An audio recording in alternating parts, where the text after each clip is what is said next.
आज की जो हमारी क्लास है ये क्लास 10th का पॉलिटिकल साइंस का 6th लेसन रहने वाला है। और इस चैप्टर को अगर हम देखें तो एग्जाम के पॉइंट ऑफ व्यू से बहुत इंपॉर्टेंट है।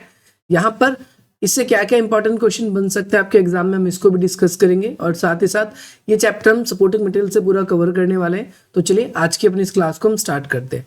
सबसे पहले आपके यहाँ पर स्मरणीय तथ्य है। इस स्मरणीय तथ्य को आप स्मरणीय बिंदु भी कह सकते हैं। ये वो पॉइंट्स हैं जो आप लोगों को इंपॉर्टेंट है, आपको याद रखना है। जैसा पहला ही जो पॉइंट है ये आपके चैप्टर वाला ही है। इसमें कहा गया है राजनीतिक दल। सबसे पहले आपको समझना है कि राजनीतिक दल होता क्या है। दल का मतलब सिंपल सा मैंने आपको मतलब बताया, इसका मतलब होता है समूह। दल का मतलब होता है समूह, और ये एक ऐसे संगठित समूह में से एक है, या फिर आप कह सकते हो कि लोगों का ये एक ऐसा संगठित समूह होता है। संगठित समूह, अब आपके मन में एक सवाल आया कि ये तो संगठित समूह की बात हो रही है, तो यहाँ पर असंगठित समूह किसे कहते हैं? तो भाई संगठित और असंगठित का मतलब सिंपल सा ये है, ऐसा समूह जो एक योजनाबद्ध तरीके से कार्य करता है, जिसमें सबके विचार एक जैसे होते हैं, वो समूह जो है वो संगठित समूह की निशानी है। जैसे किसानों का समूह होता है, कई बार उनके बीच में हम देखते हैं वो संगठित होकर कार्य नहीं करते। कई किसान अपनी फसलों को सस्ता बेच देते हैं, कोई महंगा बेचता है। लेकिन अगर हम वही बात करते हैं संगठित समूह की, तो संगठित समूह कैसे समूह होंगे? वो समूह होंगे जिसमें सब एक जैसी बात करेंगे। जैसे राजनीतिक दल में जितने भी मेंबर होते हैं उस पार्टी के अंदर, उस राजनीतिक दल में, उन सबके विचार एक जैसे होते हैं, इसीलिए वो एक पार्टी में होते हैं। अगर उनके विचार एक जैसे नहीं होंगे तो वो एक पार्टी में रह ही नहीं पाएंगे। तो हम कह सकते हैं कि राजनीतिक दल बेसिकली काम क्यों करते हैं या क्यों बनाए जाते हैं राजनीतिक दल? तो ये बेसिकली चुनाव लड़ने के लिए, और सरकार जो है, सरकार यानी जो सत्ता है उस पर अपना नियंत्रण स्थापित करने के लिए जो है राजनीतिक दल बनाए जाते हैं। फिर से रिपीट कर रहा हूं, राजनीतिक दल ऐसे संगठित समूह में से एक है जिसका पहला उद्देश्य होता है चुनाव लड़ना, और दूसरा जो सत्ता है या फिर सरकार है, सरकार की पदवी हासिल करना या सरकार में आ जाना, सत्ता पे पूरा अपना नियंत्रण स्थापित करना, ये राजनीतिक दल का कार्य होता है। इसमें हम देखेंगे सत्तारूढ़ी दल। सत्ता का मतलब जो होता है शासन से संबंधित। अगर आपसे कोई एक नंबर में पूछे कि सत्ता का मतलब क्या है, तो आप बोलोगे सत्ता का मतलब है शासन, एडमिनिस्ट्रेशन। तो सत्तारूढ़ दल यानी जो सरकार चलाती है। जैसे अभी वर्तमान समय में बात करें तो सरकारें अगर हम भारत के अंदर देखें, सरकारें दो तरीके की है। पहली सरकार जो है हमारी केंद्र की सरकार है, और दूसरी सरकार है हमारी जो राज्य की सरकार है। अलग अलग राज्यों की अलग अलग सरकारें हैं, और केंद्र में हमारी एक ही सरकार है जो अभी एनडीए की सरकार है। अब आप बोलोगे एनडीए, एनडीए एक गठबंधन का नाम है। आपके पेपर में क्वेश्चन आ भी सकता है, तो आपको ध्यान रखना है। इसे इंग्लिश में बोलते हैं नेशनल डेमोक्रेटिक अलायंस, इसे हिंदी में राजग बोलते हैं, राष्ट्रीय जनतांत्रिक गठबंधन। ये बेसिकली बीजेपी यानी जो मोदी सरकार की पार्टी है, आप कह सकते हो बीजेपी की पार्टी है, उसका नाम है। राज्यों में अलग अलग सरकारें हैं, अलग अलग पार्टी की। जैसे पंजाब में आम आदमी पार्टी की सरकार है, उत्तर प्रदेश के अंदर बात करते हैं तो बीजेपी की सरकार है। अगर हम तेलंगाना की बात करते हैं तो वहां पर अभी कांग्रेस पार्टी जीत गई है। तो अलग अलग राज्यों में अलग अलग तरीके की सरकार होती है, और जो सरकार चलाती है पार्टी, तो वो सरकार आपकी सत्तारूढ़ दल कहलाती है। दल बदल, ये भी इंपॉर्टेंट पॉइंट है, आपको ध्यान रखना है। दल बदल दो तरीके का होता है। एक वो होता है जो चुनाव से पहले कोई व्यक्ति अपनी पार्टी को छोड़ देता है, तो उससे पार्टी को कोई वैसा नुकसान नहीं होता। लेकिन कई बार हमें ऐसा देखने को मिलता है कि चुनाव हो जाते हैं, और चुनाव होने के बाद में कोई उम्मीदवार जो होता है वो अपनी पार्टी को छोड़कर दूसरी पार्टी में शामिल हो जाता है। एक उदाहरण देते हैं आपको कि अगर किसी भी पार्टी को अपनी सरकार बनानी है दिल्ली के अंदर, जैसे 70 सीटों पे चुनाव होते हैं, और इसमें से 36 सीटों पे जो भी पार्टी जीतेगी उसकी सरकार बन जाएगी, यानी आधे से एक ज्यादा। हमने देखा कि भाई 35 जो है सीट वो बीजेपी जीत गई, और 35 पार्टी ही भाई आम आदमी पार्टी जीत गई, दोनों। अब भाई सरकार किसी की नहीं बनी। ऐसे केस में क्या हुआ कि भाई बीजेपी के विधायकों को इन्होंने खरीद लिया, या बीजेपी के जो विधायक है वो इस पार्टी से छोड़कर चले गए, या आम आदमी पार्टी के छोड़ के चले गए इस पार्टी में। तो ऐसे क्या होगा, इनकी सरकार अगर बन रही होगी ना, तो इनकी सरकार रातों रात गिर जाएगी। तो दल बदल से आपसे परिणाम पूछा सकता है, दल बदल से क्या होता है, तो आप कहोगे दल बदल चुनाव जीतने के बाद या चुनाव जीतने से पहले कई बार कई उम्मीदवार अपनी पार्टी को छोड़कर दूसरी राजनीतिक पार्टियों में शामिल हो जाते हैं। इससे सरकारें कई बार गिर भी जाती है। आपसे पेपर में क्वेश्चन आएगा कि दल बदल का क्या परिणाम होता है, तो कई बार सरकारें गिर जाती है। सरकारें गिरने का मतलब है कि उसको जितना बहुमत चाहिए, जितनी सीटें चाहिए उतनी सीटें उसके पास नहीं हो पाती। जैसे किसी दल विशेष के विधायक ने निर्वाचित होने के बाद, निर्वाचित होने का मतलब है चुनाव जीतने के बाद, चुनाव को जीतने के बाद में क्या कर दिया कि अपने प्रतिनिधित्व यानी जिस पार्टी से चुनाव लड़ा था उस पार्टी को छोड़ दिया और अब जाकर वो किसी और दूसरी पार्टी में शामिल हो गया। तो इससे क्या होगा, एक तो उसकी सरकार गिर जाएगी, वहां पर दोबारा चुनाव करवाने पड़ेंगे, दोबारा से पैसा खर्चा होगा, इससे हमारे देश की अर्थव्यवस्था भी खराब होती है। इसीलिए सरकार ने दल बदल विरोध कानून बना रखा है। अगर कोई राजनेता ऐसा करता है तो उस राजनीतिक उस जो नेता है उस पर कानूनी कार्रवाई भी की जा सकती है। चुनाव या तो उसको पहले ही पार्टी से इस्तीफा देना पड़ेगा, उसके बाद वो दल बदल करेगा। चुनाव जस्ट जीतने के बाद नहीं जा सकता क्योंकि इससे सरकारें गिर जाती है। एक होता है आपका शपथ पत्र। शपथ पत्र का मतलब ये होता है कि जब जैसे आप चाहते हो कि आप चुनाव लड़े लेकिन अभी आपकी उम्र कम है, अगर भविष्य में अगर आप कभी चुनाव लड़ोगे, कोई व्यक्ति चुनाव वोट में जाता है, इलेक्शन में खड़ा होता है, तो उस व्यक्ति को क्या करना होता है, एक पत्र आवेदन करना होता है किसको, निर्वाचन आयोग यानी चुनाव आयोग को, इलेक्शन कमीशन को। उसमें वो व्यक्ति अपने बारे में सारी निजी सूचनाएं देता है। निजी सूचना का मतलब है कि उस व्यक्ति के पास में कितनी संपत्ति है, वो सारी की सारी निजी सूचना बताता है। उसके रिश्तेदारों के पास यानी उसकी खुद की फैमिली जो है उनके पास कितनी है। कल को आपको पता है हमारे देश में भ्रष्टाचार के आरोप लगना बहुत ही सामान्य से बात है। देखो सारी उसको सूचनाएं देनी होती है, निजी खुद की सूचना, कितनी प्रॉपर्टी है उसके पास, कितनी नहीं है, और उसके साथ उसे शपथ भी खाता है, यानी शपथ मतलब उसे प्रॉमिस करना होता है। एक तरीके से शपथ देने का मतलब क्या है, वही कसम भी खाता है कि मैं जो है आगे माननीय तरीके से क्या करूंगा, कार्यवाही करूंगा। हालांकि आजकल नेता ऐसा करते नहीं है। तो शपथ पत्र क्या होता है, निर्वाचन आयोग को। आपसे पूछा जा सकता है कि शपथ पत्र किसको दिया जाता है, तो चुनाव आयोग को या निर्वाचन आयोग को। दूसरी बात कौन देता है, तो जो भी नेता चुनाव में खड़ा होता है, चाहे वो किसी भी लेवल का इलेक्शन हो, तो उससे पहले उसको शपथ पत्र देना होता है।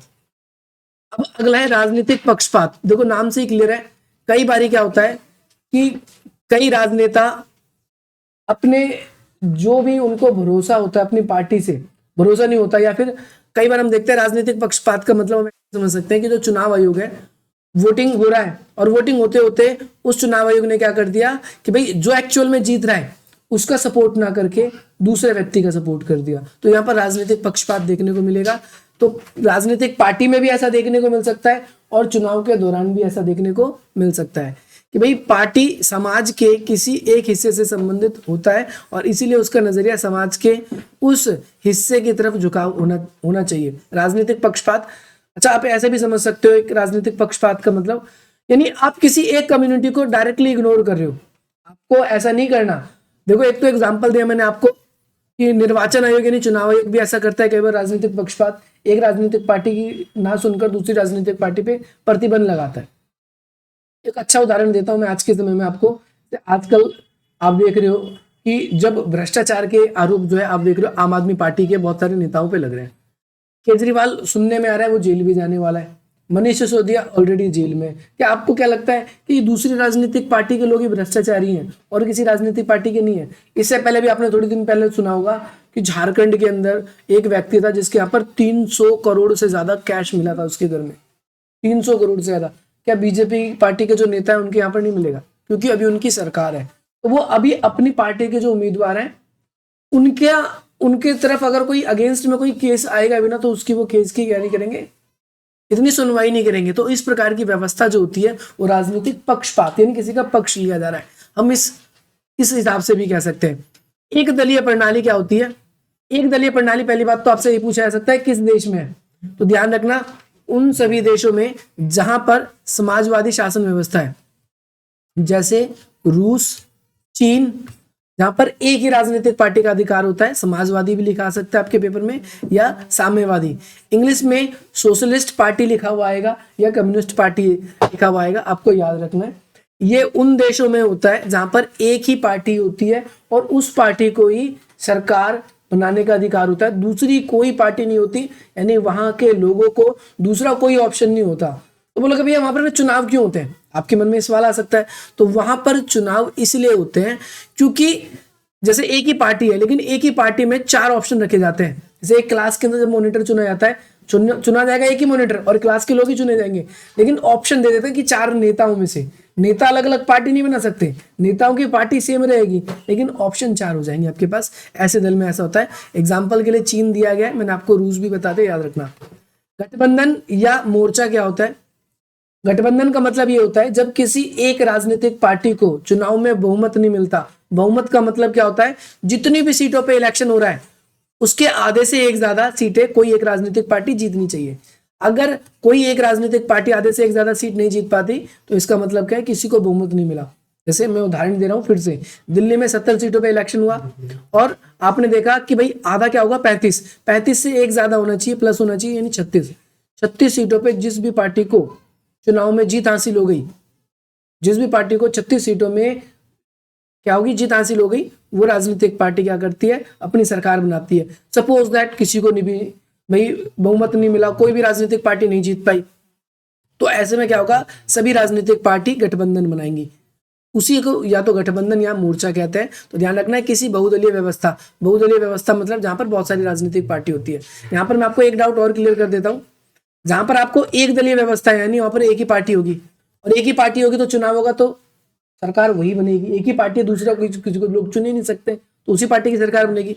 जहां दो दलीय व्यवस्था होती है वहां पर दो ऑप्शन होते हैं, लोग या तो ए को चुन लेंगे किसी एक पार्टी को, या बी को चुन लेंगे। इसको नहीं चुना तो सीधी सी बात ये चुना जाएगा, अगर इसको नहीं चुना तो सीधी सी बात है इसको चुना जाएगा। इसमें भी बहुमत मिल जाता है।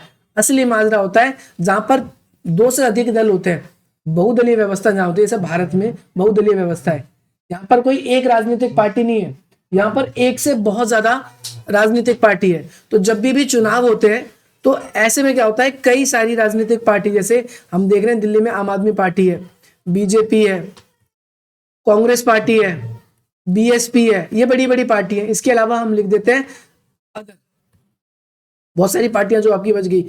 भाई बीजेपी जो है इसको 20 सीटें मिली, आम आदमी पार्टी को 30 मिली, कांग्रेस को 10 मिल गई। अब आप देखोगे बोलोगे 60 तो ऐसी खत्म, इसको 5 और इसको 5 मिली, बोलोगे किसी को बहुमत नहीं मिला, 36 तो 36 का आंकड़ा किसी को हुआ ही नहीं। तो यहाँ पर क्या होगा कि आम आदमी पार्टी की मर्जी है, चाहे वो कांग्रेस से गठबंधन कर ले या तो वो इससे कर ले, या इससे इन दोनों से नहीं करना चाहती तो ये इससे कर ले या इससे कर ले, किसी भी एक राजनीतिक पार्टी से वो गठबंधन कर ले। तो ऐसी सरकार गठबंधन की सरकार। अब आपके पेपर में क्वेश्चन आ सकता है गठबंधन की सरकार आखिर क्यों बनाई जाती है? आपको आंसर लिखना है, जब किसी राजनीतिक पार्टी को बहुमत नहीं मिलता तो कई पार्टियां मिलकर आपस में गठबंधन करती है, यही गठबंधन कहलाता है। इसका फायदा ये होता है कि दोबारा इलेक्शन नहीं करवाने पड़ते, नहीं तो हमें दोबारा इलेक्शन करवाना पड़ेगा, दोबारा समय बर्बाद होगा, दोबारा पैसा बर्बाद होगा, और इलेक्शन कमीशन को भी पैसा सरकार ही देती है। और सरकार, आप तो सोचोगे सरकार को तो इतना खर्चा नहीं होता, परंतु ऐसा नहीं है। जितने आपके प्रेसिडेंट अधिकारी होते हैं स्कूल में जो वोट डालते हैं, आपके हर एक स्कूल के अंदर कम से कम 3 से 4 कैबिन होते हैं, जिसमें टीचरों के लिए खाने की व्यवस्था, मतलब जिनकी ड्यूटी लगी होती है। इसके अलावा आपके वोटर लिस्ट बनती है, सरकार भी अपनी तरफ से प्रचार करती है, बहुत सारे ऐसे कार्य होते हैं जिसमें सरकार को खर्च देना पड़ता है, और फिर वो खर्च होगा, इससे हमारे देश की अर्थव्यवस्था पे दबाव पड़ेगा। इसीलिए हम कहते हैं कि गठबंधन की जो सरकार है वो गठबंधन की सरकार बना दी जाती है ताकि दोबारा से इलेक्शन ना करवाना पड़े। अगला है सरकार प्रायोजित चुनाव। इसमें सिंपली आप लोगों को याद रखना है कि चुनाव लड़ने के लिए सरकार द्वारा दलों को पैसे दिए जाए। सरकार क्या करती है, यानी फॉर एग्जांपल यहाँ पर सरकार का मतलब किससे? सरकार का मतलब यहाँ पर चुनाव आयोग से। किससे? चुनाव आयोग से। चुनाव आयोग अपनी तरफ से भी राजनीतिक पार्टियों को कुछ फंड देती है, और इससे क्या होता है कि भाई इससे सभी राजनीतिक पार्टी एक सीमित मात्रा में ही क्या कर सके, चुनाव में प्रचार करें या खर्च करें।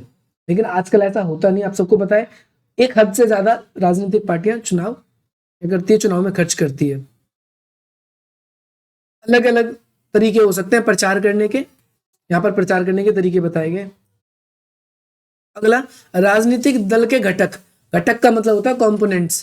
क्या क्या चीज है जो राजनीतिक दल को बनाने में मदद करती है? तो नेता, बिना नेताओं के तो राजनीतिक दल बनेगा नहीं। दूसरा सक्रिय सदस्य, इंपॉर्टेंट है सक्रिय सदस्य। देखो राजनीतिक दल में जो सदस्य होते हैं वो 2 तरीके के होते हैं। एक सदस्य वो है जो हमेशा राजनीतिक पार्टी के ऑफिस में बैठे हुए मिलेंगे, सक्रिय सदस्य मतलब जो हमेशा काम करेंगे। एक नेता या फिर एक नॉर्मल ऐसे लोग जो चुनाव के टाइम पे राजनीतिक पार्टी के आसपास या फिर उनके ऑफिसों के आसपास रहते हैं, खाना खाने के लिए या फिर उनसे जो भी लाभ मिल रहा है शराब लेने के लिए। कुछ लोग ऐसे सपोर्टर्स होते हैं जो चुनाव के टाइम पे केवल राजनीतिक पार्टी की बात करते हैं, उसके अलावा बाकी अपने अलग काम करते हैं। चुनाव के दिनों में, चुनाव के आसपास आपने देखा होगा कई लोग जब प्रचार करते हैं, रैलियां निकालते हैं, तो इन रैलियों में जो लोग आते हैं वो भी एक तरीके से पार्टी के सदस्य होते हैं, लेकिन वो अस्थायी रूप से होते हैं। हम कह सकते हैं अनुक्रिय, या कुछ लोग होते हैं समर्थक जो सपोर्टर्स होते हैं। जैसे आप लोग भी किसी न किसी राजनीतिक पार्टी को पसंद करते होंगे, तो आप लोग भी किसी न किसी राजनीतिक पार्टी के समर्थक होंगे। विपक्ष की पार्टी, देखो जिसकी सरकार बनी वो पार्टी जो है वो पक्ष की पार्टी कहलाती है, और जिसकी जितनी भी पार्टी रहेगी जिनकी सरकार नहीं बनी वो सब विपक्ष की पार्टियां कहलाती है। ध्यान रखना, सत्तारूढ़ जो दल है उसको छोड़कर बाकी सभी पार्टी जो है वो क्या है, विपक्ष की पार्टी कहलाती है। राजनीतिक दल का क्या अर्थ होता है, तो ये तो अभी हमने पढ़ लिया, तो इसको हम नहीं पढ़ेंगे। यहाँ पर राजनीतिक दल के कितने घटक होते हैं, तो 3 घटक होते हैं, नेता, सक्रिय सदस्य, अनुयायी और समर्थक। ध्यान रखना है, अनुयायी और समर्थक ये केवल चुनाव के दौरान कार्य करेंगे, चुनाव के आसपास कार्य करेंगे। सक्रिय सदस्य जो हमेशा एक्टिव रहते हैं, जो जगह जगह जाते हैं, हर क्षेत्रों की समस्याओं को समझते हैं। और नेता जो आप लोगों के लिए अलग अलग, चाहे कोई संसद में जाए, चाहे कोई विधानसभा में जाए, वहां पर जाकर काम करना है। अब राजनीतिक दल के कार्य, वेरी वेरी इंपॉर्टेंट क्वेश्चन, 3 से 5 मार्क्स में आपसे पूछा जा सकता है। जो राजनीतिक दल यानी पार्टियों का काम क्या है, सबसे पहला पार्टी का काम है चुनाव लड़ना। दूसरा नीतियां, यानी जो भी पॉलिसी बन रही है और कार्यक्रम जो बन रहे हैं, हमारे जो भी कार्यक्रम है, कार्यक्रमों को मतदाता के सामने रखना। मतदाता का मतलब है वोटरों को बताना कि हम क्या क्या काम करेंगे। एक इंग्लिश में वर्ड यूज होता है मैनिफेस्टो। चुनाव से पहले हर एक राजनीतिक पार्टी अपना एजेंडा लेकर आती है कि हम अगर सत्ता में आएंगे तो हम ये सारे काम करेंगे, तो वो नीति और कार्यक्रम जनता के सामने रखती है। दूसरा काम, जब भी नेता चुन लेते हैं, हम नेताओं को चुन लेते हैं, नेता अब हमारी तरफ से संसद में या विधान सभाओं में जाएंगे और वहां पर हमारे लिए क्या करेंगे, कानून निर्माण करेंगे, सरकार बनाएंगे, और सरकार को चलाने का काम भी राजनेताओं का होता है। अब यहाँ पर किसी एक पर्टिकुलर पार्टी की बात नहीं हो रही, जो भी नेता चुना जाएगा वो आगे चल के क्या करेगा, सरकार बनाएगा, जो भी व्यक्ति चुने जाएंगे और वो सरकार चलाएंगे। इसके अलावा जो नेता रह जाएंगे वो क्या करेंगे, विपक्ष की भूमिका निभाएंगे। देखो बहुत इंपॉर्टेंट कॉन्सेप्ट है, इसको 1 मिनट में समझाऊंगा, आपको समझना। देखो पक्ष की जो होती है, मैंने बताया सत्तारूढ़ जो पार्टी होगी वो तो सरकार चलाएगी। सरकार केवल नेता, जो चुने हुए नेता होते हैं, केवल उनसे सरकार नहीं बनती, सरकार अपनी मर्जी से कुछ भी काम करने लगेगी। असल में एक अच्छा लोकतंत्र, एक अच्छी शासन व्यवस्था उस देश की मानी जाती है जहां पर विपक्ष बहुत ज्यादा मजबूत होता है। जिस देश में विपक्ष मजबूत नहीं है, जैसे भारत में आप देख रहे हो कभी भी किसी नेता को उठा के जेल में डाल दिया जाता है। जिस देश में विपक्ष यानी जो सरकार के विरुद्ध बोलने वाले लोग जितने भी कमजोर रहेंगे, उस देश में सरकार अच्छे से कभी नहीं चलेगी। क्योंकि सरकार की कमी जो है, हम आप लोग इतना नहीं समझते राजनीति को, लेकिन राजनीतिक पार्टी राजनीति को ज्यादा अच्छे से समझती है। इसीलिए विपक्ष की भूमिका राजनीति में बहुत इंपॉर्टेंट होती है। मैं आपको बाद में पढ़ाऊंगा जब 5 नंबर के क्वेश्चन जब बताऊंगा उसके अंदर। और इसके अलावा जनता के कौन कौन से मुद्दे, जैसे अभी एक राजनीतिक पार्टी हमारे यहाँ से मान के चलो आम आदमी पार्टी जीती हुई है, सबको पता है। अब भाई हमको कोई काम करवाना होता है तो हम इनके पास जाते हैं, जी हमारे यहाँ पर ये फलाना काम करवाना है। तो अब भाई वो राजनीतिक पार्टी अगर मना कर देती है तो दूसरी पार्टी बच जाती है, जैसे बीजेपी बच गई, कांग्रेस पार्टी बच गई, तो वो क्या करेगी, हमारे मुद्दों को उठाएगी और उनसे हम सीधा सीधा देखते हैं कि भाई अगर वो हमारी बात नेता डायरेक्टली मान लेते तो मान लेते हैं, नहीं तो आंदोलन होता है। ऐसे भी किसान आंदोलन कर रहे हैं, अलग अलग राजनीतिक पार्टी उसमें अपना इन्वॉल्वमेंट दिखा रही है। जनमत निर्माण का कार्य, इसका मतलब यह है कि भाई जनता का सपोर्ट हासिल करने का कार्य करती है। जनता एक्चुअल में क्या चाहती है, जनमत, जन का मतलब जनता, मत का मतलब है वोट। आखिर जनता की क्या इच्छा है वो जानने के लिए भी राजनीतिक पार्टी का जरूरी होता है। और कल्याण कार्यक्रम को लोगों तक पहुंचाना, जैसे बड़े बड़े नेता होते हैं जिनको हमने चुन लिया, वो तो संसद के अंदर या फिर हमारी विधानसभा में जाएंगे, वो नीति बनाएंगे, लेकिन जो उनके चेले चपाटे छोटे मोटे नेता होते हैं वो हमारे यहाँ पर क्या करते हैं, कार्यक्रम को बताने के लिए आते हैं। क्योंकि हर जगह पर नेता प्रेजेंट नहीं रह सकता, हर क्षेत्र में नहीं रह सकता, तो जन कल्याण के जो कार्य है वो अन्य नेता भी हमारे तक पहुंचाते हैं।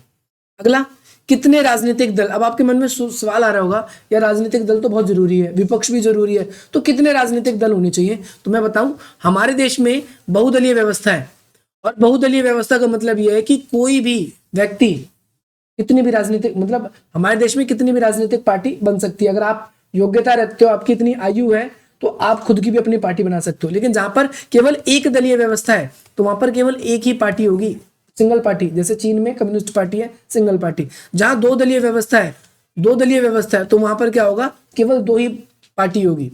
लेकिन जहां पर बहुदलीय व्यवस्था है तो क्या क्या कहा गया यहाँ पर फर्स्ट पॉइंट में, कोई देश यह तय नहीं कर सकता कि वहां पर कितनी पार्टी होगी। लेकिन मैं आपको बता दूं, जैसे जहां पर एक दलीय व्यवस्था है वहां पर ऐसा होता है कि वहां की सरकार ही तय करती है।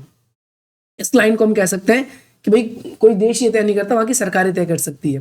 दूसरा, यह एक लंबे अंतराल में विकसित होती है। राजनीतिक पार्टी जो होती है, ऐसा नहीं है कि कल मन किया, नींद से उठा, चलो भाई अब राजनीतिक पार्टी बनाते, ऐसा नहीं होता। राजनीतिक पार्टी एक लंबे अंतराल से, जनता आपको सपोर्ट भी तभी करेगी ना जब जनता के लिए आप काम करोगे। कल को तो हर कोई व्यक्ति राजनीतिक पार्टी बना लेगा, हर कोई कुछ पार्टियों में क्यों शामिल होते हैं, तो इसका रीजन यही है कि ये एक लंबे अंतराल से विकसित होती है, नहीं इसने जनता के लिए कई सारा काम किया होता है, इस वजह से। तीसरी बात है, ये निर्भर करता है कि उस जगह की समाज की प्रकृति कैसी है। जैसे चीन के अंदर बात करते हैं तो वहां पर कोई भी, अगर जनता खुद पूरी की पूरी देश की जनता जो है वो रोड पे आ जाए कि हमें राजनीतिक पार्टी बनानी है, ये पार्टी हमारे लिए ठीक से काम नहीं कर रही, तो क्या वहां की सरकार को पार्टी बनानी नहीं पड़ेगी, बनानी पड़ेगी। जहां पर दो दलीय व्यवस्था है वहां पर कह दे वहां की जनता रोड पे आके हमें भी बहुत सारी पार्टियां बनानी, तो क्या वहां पार्टी नहीं बनेगी, बनेगी, बन सकती है। वहां की सरकार को मजबूरन संविधान में संशोधन करना पड़ेगा। तो हम कह सकते हैं कि वहां के देश का समाज कैसा है, उस देश का समाज खुद भी वो चाहता है या नहीं चाहता। तीसरी बात, निर्भर करता है कि उस देश की राजनीति का हिस्सा में चुनाव प्रणाली है या नहीं। अब एक एग्जाम्पल देता हूं मैं आपको, आपने उत्तर कोरिया का नाम सुना होगा, वहां पर तानाशाही व्यवस्था है, तो वहां पर राजनीतिक पार्टी का कोई रोल ही नहीं है। तो वहां का इतिहास भी डिपेंड करता है कि वहां पर कोई राजनीतिक पार्टी है या नहीं। तीसरी बात आगे सुनेंगे भाई, तो भाई हमारे देश में जैसे हम बात करें, सबसे पहली राजनीतिक पार्टी 1885 में बनी थी, कांग्रेस पार्टी। तो हमारे देश के इतिहास में देखें तो राजनीतिक पार्टी शुरू से रही है। कई देश ऐसे हैं जहां पर राजतंत्र है, वहां पर राजनीतिक पार्टी जैसा सिस्टम ही नहीं हुआ। जैसे मैंने कोई एग्जाम्पल दिया उत्तर कोरिया, वहां तानाशाह, वहां पर कोई राजनीतिक पार्टी नहीं है। तो इस हिसाब से हम कह सकते हैं कि वहां पर कितनी पार्टी होगी ये उस देश के इतिहास और उस देश की चुनाव प्रणाली पर भी निर्भर करती है, वहां की शासन कैसी है इस पर भी निर्भर करती है। अगला, इसे आसानी से बदला नहीं जा सकता, तो इसका कोई फायदा नहीं इस पॉइंट का। देखो विभिन्न प्रकार के राजनीतिक दल, तो यहाँ पर क्या है, देखो दलीय व्यवस्था लिखे, यहाँ पर एक दलीय आएगा, गलत प्रिंट है। एक दलीय व्यवस्था, दूसरा द्विदलीय व्यवस्था जहाँ पर दो दलीय व्यवस्था है, और तीसरा बहुदलीय व्यवस्था। एक दलीय व्यवस्था में सीधा सिंपल लिखा हुआ है, जहाँ पर सिर्फ एक ही राजनीतिक दल को सरकार बनाने और सरकार चलाने की अनुमति होती है। एग्जाम्पल के लिए चीन है एग्जाम्पल के लिए। दूसरा है दो दलीय व्यवस्था, जहां पर दो ही राजनीतिक दल बेसिकली मुख्य रूप से सरकार के अंदर अपनी भूमिका निभाती है, या फिर दो ही पार्टियों को ही वहां पर सत्ता हासिल होता है। आप ये भी कह सकते हैं, जैसे एग्जाम्पल है यूएसए का, एग्जाम्पल आप सभी को दे दिया यूएसए, और इसके बाद में यूके। यूके का मतलब है यूनाइटेड किंगडम, ये इंग्लैंड को कहता है। हालांकि यहाँ पर भी बहुत सारी पार्टी है, लेकिन यहाँ पर दो ही पार्टी जीतती है, या तो कंजर्वेटिव पार्टी या फिर लेबर पार्टी, ध्यान रखना है। यूएसए के अंदर केवल दो ही पार्टी है। ये दो एग्जाम्पल हो गए। और बहुदलीय व्यवस्था, जहां पर बहुत सारी राजनीतिक पार्टियां होती हैं, बहुत सारी राजनीतिक पार्टियां मिलकर भी सरकार बना सकती है, जैसे गठबंधन की सरकार बनाती है, और कोई एक पार्टी भी मिलकर सरकार बना सकती है। इसे एग्जाम्पल के लिए आपको भारत दे दिया। अब यहाँ पर क्या है कि भाई राजनीतिक दल की जरूरत क्यों है, आखिर क्यों चाहिए हमें राजनीतिक पार्टी, क्या जरूरत है हमें राजनीतिक पार्टी की।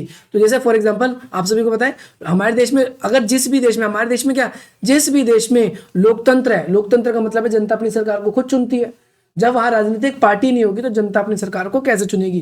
तो जहां पर भी लोकतांत्रिक शासन व्यवस्था है वहां पर राजनीतिक दल का होना यानी राजनीतिक पार्टी का होना बहुत जरूरी है। अगर राजनीतिक दल नहीं है तो वहां पर सरकार नहीं बन सकती है, सरकार वहां पर चल नहीं सकती, क्योंकि वहां जनता अपनी इच्छा से सरकार चुन नहीं सकती।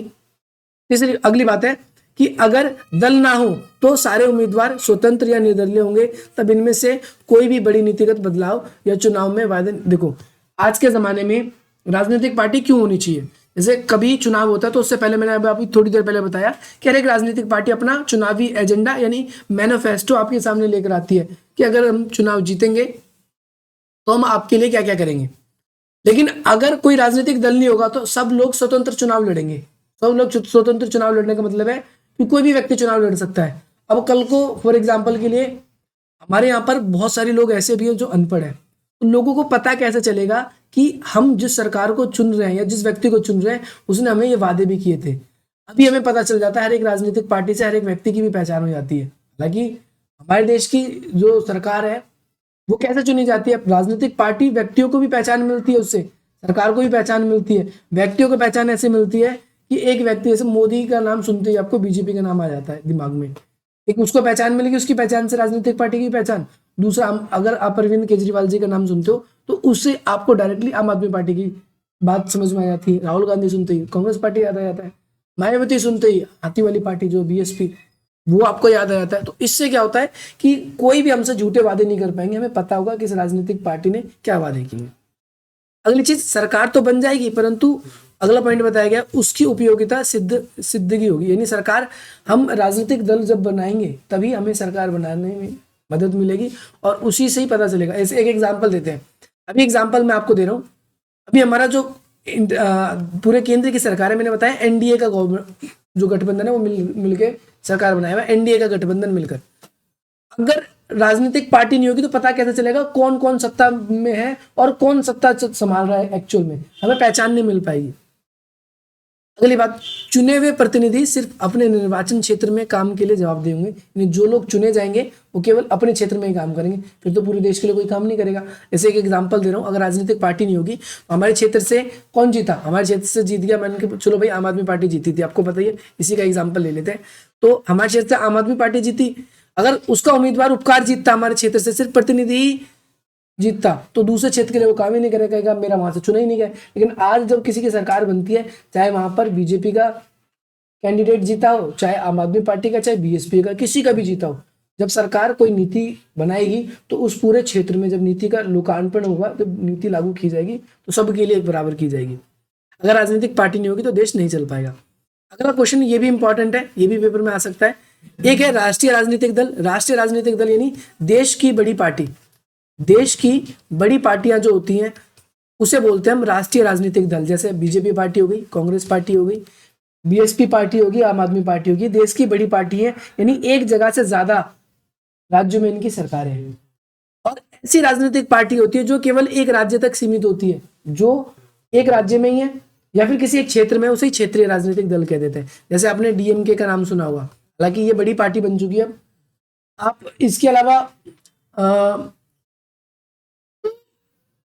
शिवसेना का नाम सुना होगा आपने, शिवसेना का, तो ये भी एक ऐसी पार्टी है, ये केवल महाराष्ट्र में जीतती है।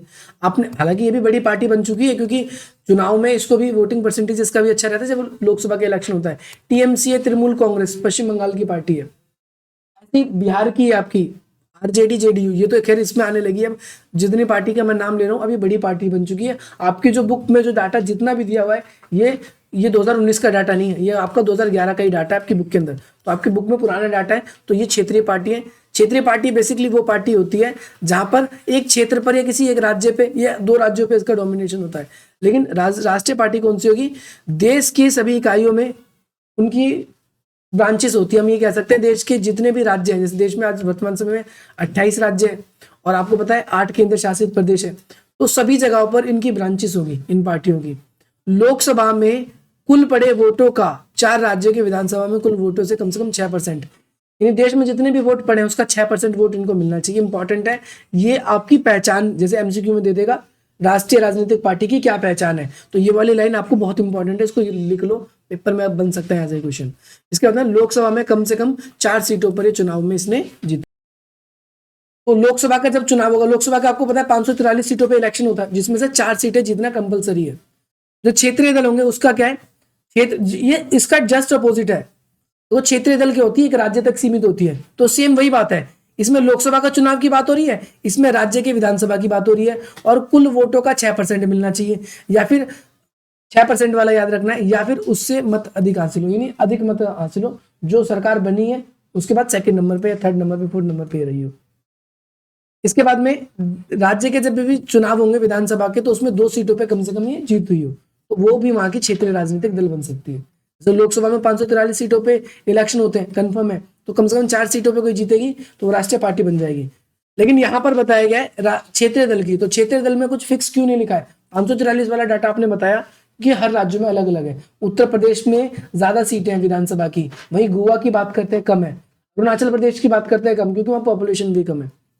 ये राजनीतिक दल कैसे होंगे क्षेत्रीय, जो किसी एक विशेष क्षेत्र में, किसी एक विशेष संघ में या राज्य में सीमित रहती है, ज्यादा बड़ा इसका दायरा नहीं होता। अब ये इंपॉर्टेंट है, अब देखो 2019 के जो लोकसभा चुनाव है उसमें 8 राष्ट्रीय पार्टी बताई गई है, ये नया सपोर्टिंग मटेरियल है तो आपको इसमें बताया गया, वैसे पुराने में आपका कम पुराना डाटा था। तो यहाँ पर 8 राष्ट्रीय दल हैं 2019 के चुनाव के अनुसार। सबसे पहले है भारतीय राष्ट्रीय कांग्रेस पार्टी, इंपॉर्टेंट है, इसे एनसीपी भी लिखा सकता है, नेशनल कांग्रेस पार्टी लिखाएगा इसे, नेशनल कांग्रेस पार्टी। एनसीपी का पूरा नाम अगर आपसे पूछ ले तो नेशनल कांग्रेस पार्टी है, देश की सबसे पुरानी पार्टी है। कब बनी थी? 1885 में। कब बनी थी? 1885 में। सबसे पहली बात तो इस पार्टी के अंदर, हम इसे देश की सबसे पुरानी पार्टी की वजह से सबसे पहले नंबर पे लिखते हैं, इसके अंदर गरीब, पढ़े लिखे, मध्यम वर्गीय और हाई क्लास लोग, जितने अमीर है, हर तरीके के लोग इसमें शामिल है। इसका प्रमुख, जैसे आपने बीजेपी का गठबंधन देखा था, एनडीए, बीजेपी का जो चुनावी गठबंधन है वो एनडीए है, और वही कांग्रेस पार्टी का जो चुनावी गठबंधन है जिसके साथ इसकी सरकार बनती है हमेशा। अगर बीजेपी नहीं जीतती तो यूपीए होता है, यूपीए, याद रखना आप सभी को, पेपर में आ सकता है यूपीए। यूपीए किससे संबंधित है? आगे की बात बताते हैं। देखो वर्तमान समय में लोकसभा के अंदर, क्योंकि इसकी सरकार तो है नहीं, तो वर्तमान समय में लोकसभा में विपक्ष में, वर्तमान समय में लोकसभा यानी केंद्र सरकार, किसकी सरकार है वर्तमान समय में? बीजेपी की गवर्नमेंट है। ठीक है भाई। अगला है बीजेपी के बारे में, भारतीय जनता पार्टी के बारे में। तो ये देश के, अगर हम बात करें, प्राचीन पार्टी तो नहीं है लेकिन देश के प्राचीनतम मूल्य से प्रेरित है। जैसे देश का प्राचीनतम मूल्य क्या है? हिंदूवाद। तो ये बीजेपी पार्टी हिंदूवाद से प्रभावित है। सभी नागरिकों के लिए समान नागरिक संहिता की बात का मतलब है सभी को एक समान मानती है, हालांकि हिंदुत्व की राजनीति को बढ़ावा देती है। आपसे पेपर में पूछा जा सकता है बीजेपी पार्टी की स्थापना कब हुई है? ये गलत लिखा हुआ है, 1880 या 1980 आएगा, बुक में से देख के टिक कर लेना, 1980 आएगा यहाँ पर। इसके अलावा देखो यहाँ पर लिखा भी हो, देखा एनडीए, इसका चुनावी गठबंधन क्या है? एनडीए यहाँ पर, और ये हिंदुत्व को बढ़ावा देती है, ध्यान रखना है आप सभी को। स्थापना करने वाले तो आगे से आपसे पूछेंगे नहीं तो स्थापना करने वाला भी मैं बता देता। अगला है आपका बहुजन समाज पार्टी, जिसे हम बीएसपी बोल देते हैं, हाथी वाली छाप वाली जो पार्टी है।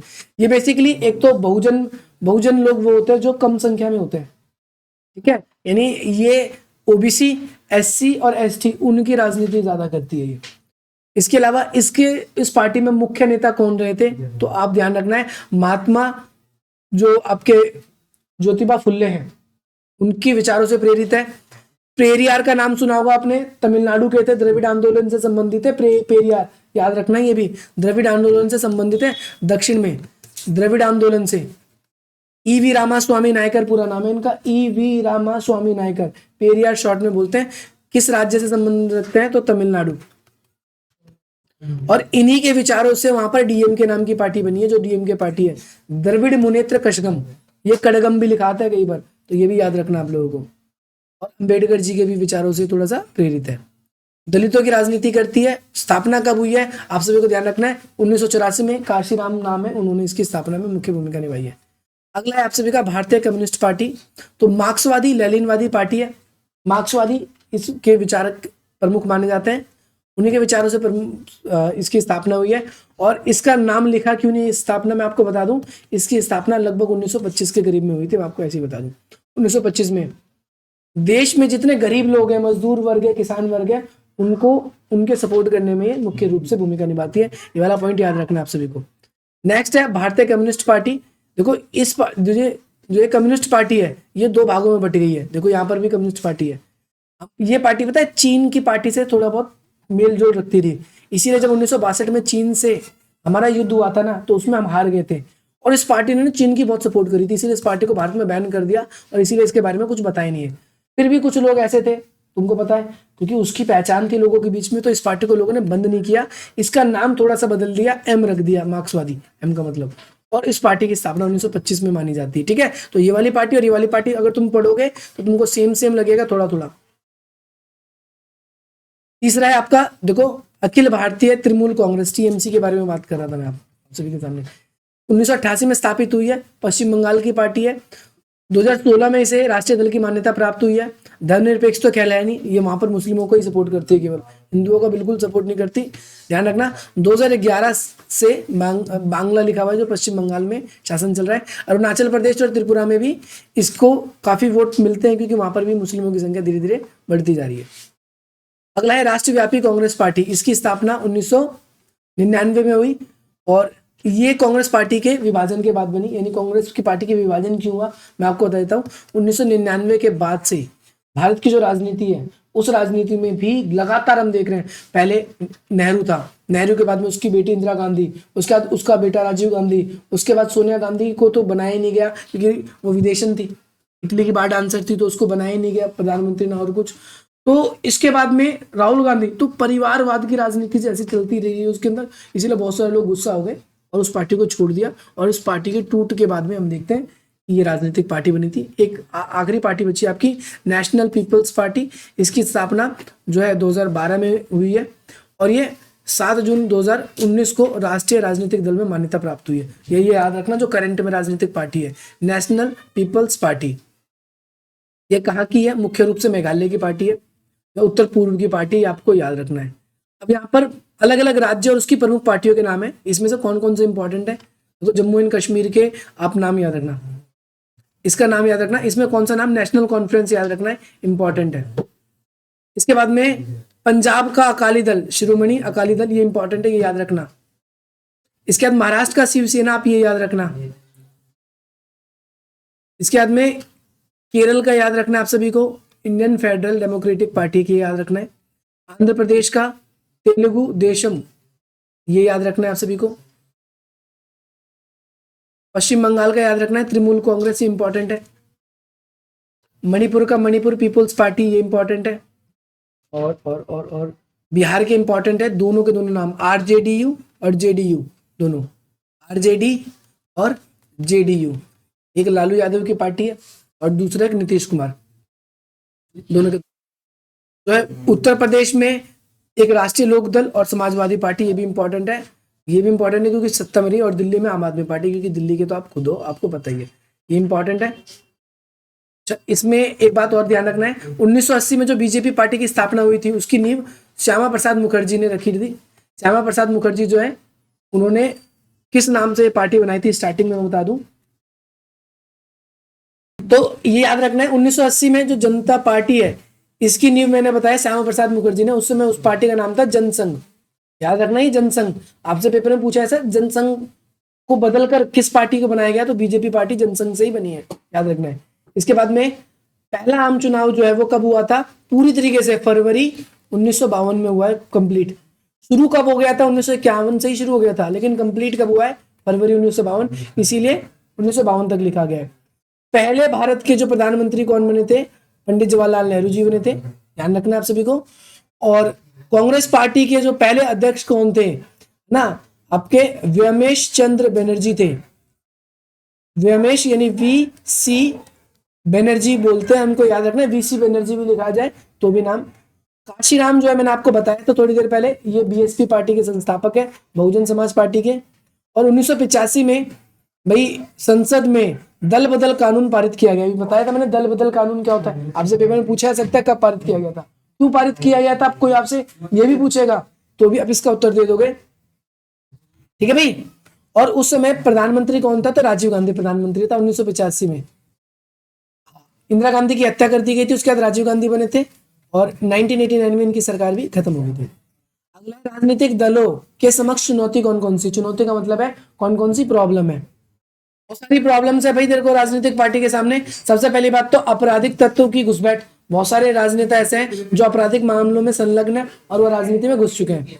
अगला है वंशवाद की चुनौती, तो आपको देखो पता है बहुत सारी राजनीतिक पार्टी में ऐसा है जिसके पिता राजनेता है, अधिकतर हम देख रहे हैं उसका बेटा भी राजनीति में ही जा रहा है, वंशवाद की राजनीति चल रही है या उसके परिवार से ही कोई ना कोई जा रहा है। पारदर्शिता का अभाव, पारदर्शिता का मतलब है कि आजकल जो लोग हैं वो अपने लिए न्यूट्रल नहीं है, पारदर्शिता कई बार पक्ष लेते हैं दूसरे लोगों का, उनके अंदर गुणों का अभाव होता जा रहा है और वो दूसरों का पक्ष ले रहे हैं। पारदर्शिता का मतलब मैंने आपको बताया कि जैसे राजनेता है वो कई बार जानते हैं कि उनके राजनेता बहुत गलती कर रहे हैं, उस पार्टी का ही है दूसरा नेता, जैसे मैं हूं, मैं प्रधानमंत्री हूं और आप क्या हो? मेरे मंत्री हो, मुझे पता है कि मेरा मंत्री वही गलती कर रहा है, लेकिन प्रधानमंत्री दूसरे राजनीतिक पार्टियों की कमियां निकाल रहा है लेकिन अपने राजनीतिक पार्टी की कमियां नहीं। पारदर्शिता की कमी हो रही है। विकल्पहीनता, आजकल चुनाव जो है वो बड़े बड़े चेहरों के नाम पे लड़े जा रहे हैं। जैसे चुनाव आता है बीजेपी पार्टी बीजेपी के नाम से नहीं, मोदी के नाम से इलेक्शन लड़ती है। आम आदमी पार्टी, मैं भी केजरीवाल पर इलेक्शन लड़ती है ना, तू भी केजरीवाल, मैं भी केजरीवाल, है ना। राहुल गांधी बस आलू से सोना निकालता है, उसकी बात अलग है। अगला है आंतरिक लोकतंत्र का अभाव। हमें देश के अंदर कई बारी हम जनता चुन तो देती सरकारों को, लेकिन सरकार का काम केवल, हमें आजकल ऐसा लग रहा है कि जनता का काम लोकतंत्र में केवल सरकार को चुनना ही रह गया। ना तो सरकार जनता से पूछ के काम करती, ना एक्चुअल में जनता के लिए अच्छे से आजकल काम कर पा रही है। हम देख रहे हैं जैसे पूरी दिल्ली को रोड कहीं भी तोड़ दिए जाते हैं, जनता दुखी है, लेकिन सरकार तो डेवलपमेंट कर रही है ना। अगला देखो भाई, राजनीतिक दलों में सुधार हेतु कुछ सुझाव दिए गए राजनीतिक दलों को कि भाई क्या क्या सुधार होनी चाहिए। पहली बात तो यही सारे मुद्दे हैं ना, इन्हीं को आप उलट के लिख सकते हो। जैसे पहला पॉइंट मैंने बताया था कि भाई दल बदल कानून जो है उसे सख्त कर दो। बहुत सारे राजनीतिक पार्टी जो होते हैं वो क्या करते हैं, राजनीतिक पार्टी के लोग, इसमें आपके चुनाव में टिकट नहीं मिला, दूसरी राजनीतिक पार्टी में चले गए, फिर उस पार्टी की, जैसे आपने नीतीश कुमार को देखा होगा, वो एक स्पीच उसकी बड़ी वायरल हुई थी, मर जाएंगे लेकिन उस पार्टी में नहीं जाएंगे, और उसी राजनीतिक पार्टी में वो क्या कर रहा है, अभी सरकार चला रहा है। दूसरा, आपराधिक जो प्रवृत्ति के लोग हैं उसे चुनाव में शामिल नहीं करना चाहिए। तीसरी बात, समय समय पर राजनीतिक जो पार्टी है उसके कितना पैसा है, देखो आपको पता है, आप लोगों को पता है, आपके अकाउंट में 1 रुपए भी कहां से आता है ना, ये सरकार को पता है। लेकिन चुनाव के समय राजनीतिक पार्टी को ना कितना चंदा मिलता है, कौन नेता कितना, कौन बिजनेसमैन विदेश से देश से कितना पैसा ला रहा है, ये राजनीतिक पार्टी का कोई भी ब्यौरा सामने नहीं आता है। पता है आप लोगों को, अब बीजेपी गवर्नमेंट एक कानून लाने वाली है कि अगर किसी राजनीतिक पार्टी को 1 रुपए भी मिला है तो सुप्रीम कोर्ट के सामने वो बताएगा कि वो उसको पैसा मिला है। क्योंकि आजकल तुम देखोगे, अभी गाजियाबाद में भी बीजेपी पार्टी का इतना बड़ा वो बना है, पार्टी ऑफिस बहुत बड़ा, तो पैसा कहाँ से आया? तो ये सब पैसा जनता का ही पैसा होता है, बस ये गोल करके इधर उधर से मिल जाता है इनको। दूसरा, राजनीतिक दलों के आंतरिक कामकाज पर पारदर्शी बनाए। जैसे राजनेता जो काम करते हैं आंतरिक रूप से ही, तो वो जनता को पता होना चाहिए। पारदर्शी का मतलब है जनता और लोगों को भी पता चलना चाहिए। दलों को कैसे सुधारा जा सकता है, तो इसके बारे में बात कर दी। दलों के सामने कौन कौन सी चुनौतियां हैं, यही बात थी यहाँ पर, कौन कौन सी चुनौतियां थी। तो ये सेम पेज है आपका, और इसके बाद ये आपका चैप्टर खत्म हो गया। ठीक है भाई।